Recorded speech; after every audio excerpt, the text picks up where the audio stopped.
Previously on Labrador Leadership. He also reported that the number of new people entering hospitals daily has dropped, as has the number of critically ill patients who require ventilators.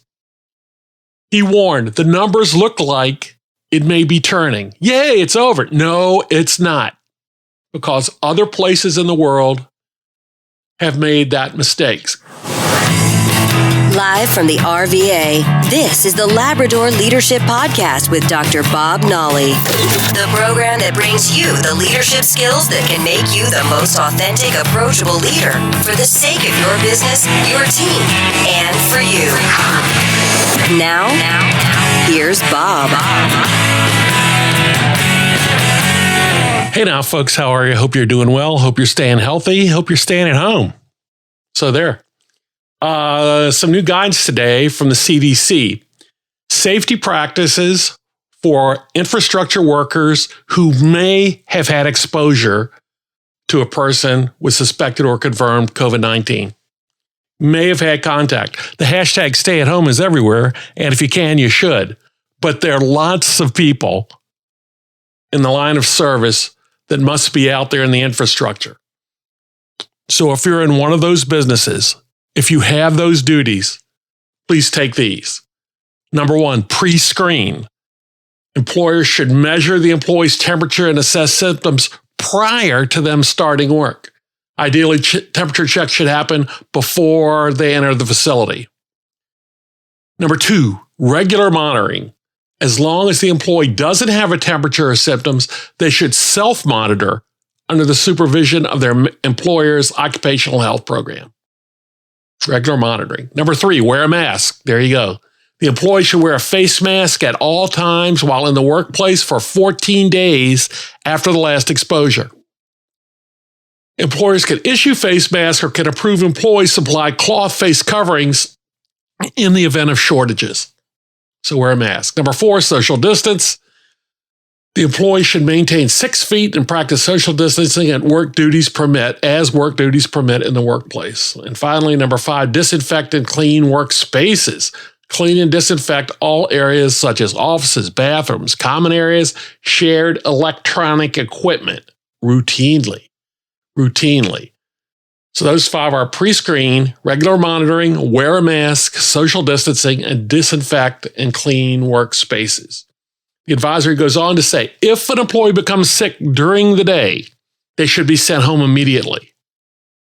Services in their workspace should be cleaned and disinfected immediately. Information on people that had contact with ill employees during that time, had symptoms in 2 days prior to the symptoms should be compiled. Just keep tracking that. That from the CDC just today. A nice piece of news I have here.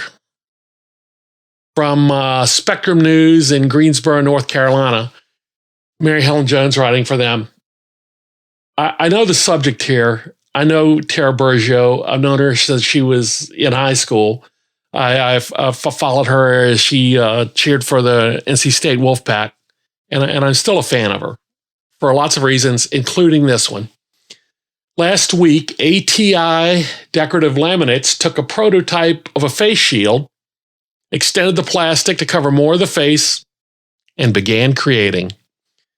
Company president Tara Burgio was approached by an administrator of Moses Cone Hospital who had heard the company use the clear plastic needed for the shields. It's a pretty simple piece to make. It only took a few components. Obviously, those components have been challenging to get because there's so many people trying to help, which is wonderful, Burgio said. Since then, the company has put out 250 shields a day and has plans to expand the production. We're trying to really help the local community first, and if we get our production ramped up and we're able to satisfy them, we'll open it up and see if outside markets need any help with it, Tara Burgio went on to say.